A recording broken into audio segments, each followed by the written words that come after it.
Tá. Sob o comando do Lula, o Brasil, junto com outros 10 países, optou pela abstenção na votação da resolução proposta pela Organização dos Estados Americanos sobre os resultados das eleições na Venezuela na quarta-feira, dia 31, esse pedido.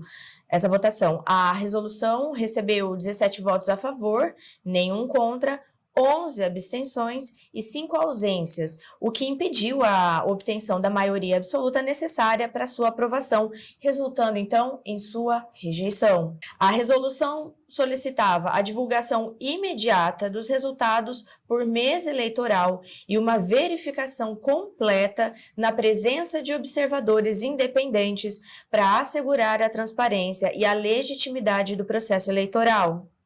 Além disso, destacava a importância de proteger os direitos humanos na Venezuela, a integridade dos equipamentos e documentos eleitorais e a segurança das instalações diplomáticas e do pessoal no país. No dia 30 de julho, a OEA publicou um relatório que não reconheceu a vitória de Maduro, afirmando que houve indícios de distorção nos resultados, incluindo atrasos na divulgação dos mesmos. E eu acrescento aqui: se há essa vitória desse 51%, por que não comprovar, então, mostrar, apresentar? Eles não vão fazer isso. Eles só vão fazer isso depois que eles tiverem destruído todas as provas. Tá? Eles vão buscar agora a destruição. Porque destruir as provas da fraude eleitoral na Venezuela significa destruir as pessoas. Prender ou executar as pessoas. A Venezuela está passando por algo que nós já vivemos no Brasil. Exatamente. Que é o seguinte: a criminalização da oposição. Tá? A oposição no Brasil já é criminalizada. Tá? O que você tem na Venezuela hoje eles levam isso ao extremo, né? Chegando ao ponto da perseguição mesmo física das pessoas. Eu, infelizmente, estou bastante pessimista em relação a isso, porque há um problema muito sério, central, que é o problema das armas. Quem está com as armas na Venezuela? A democracia, ela sempre é garantida pela força.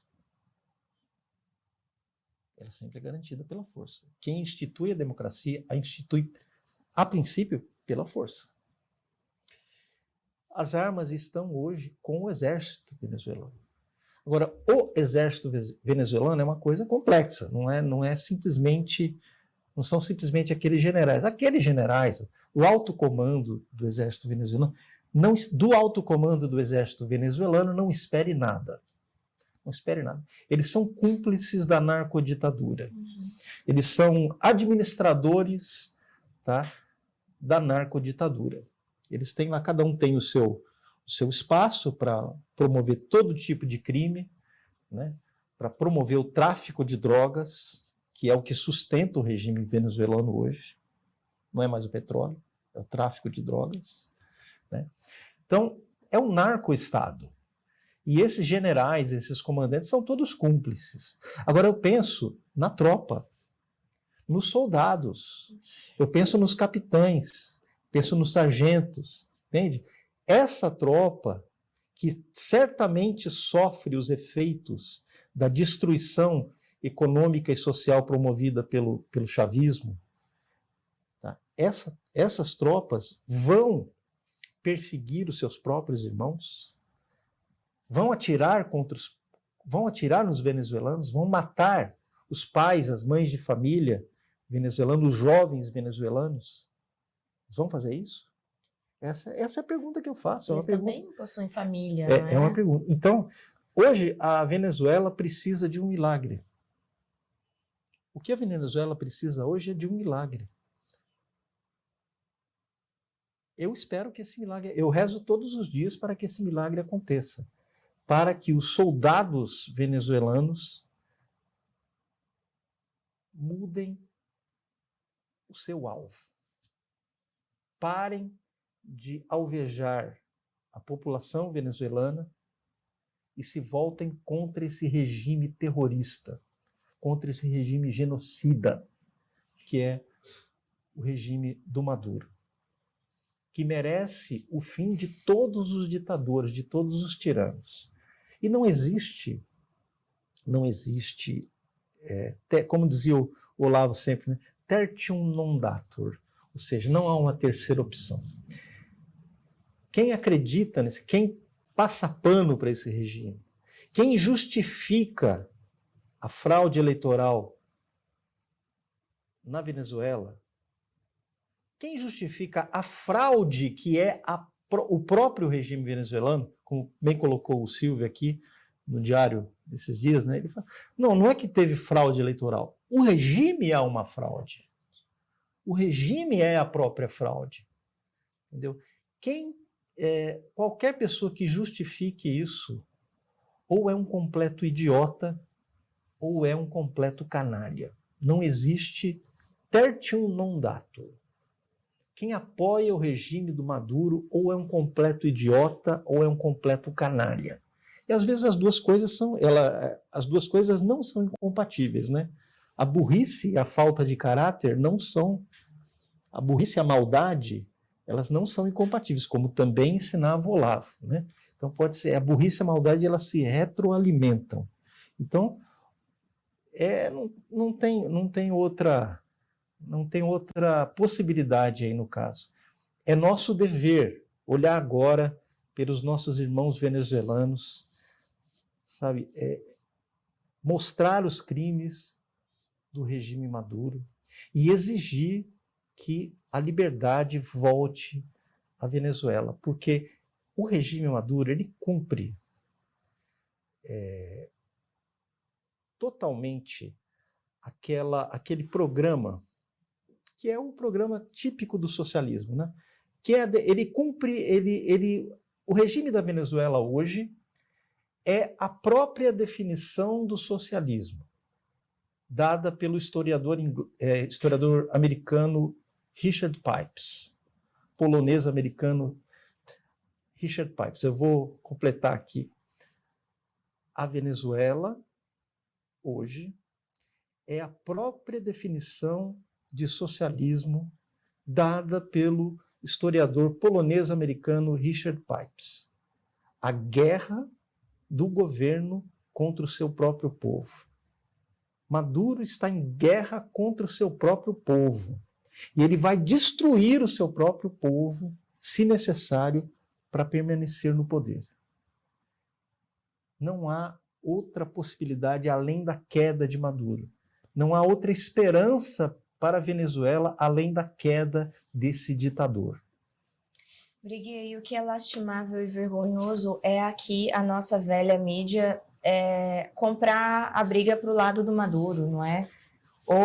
Eles fizeram isso, veja, eu não esperava outra coisa, Ana. Ana, eles fizeram isso durante 25 anos.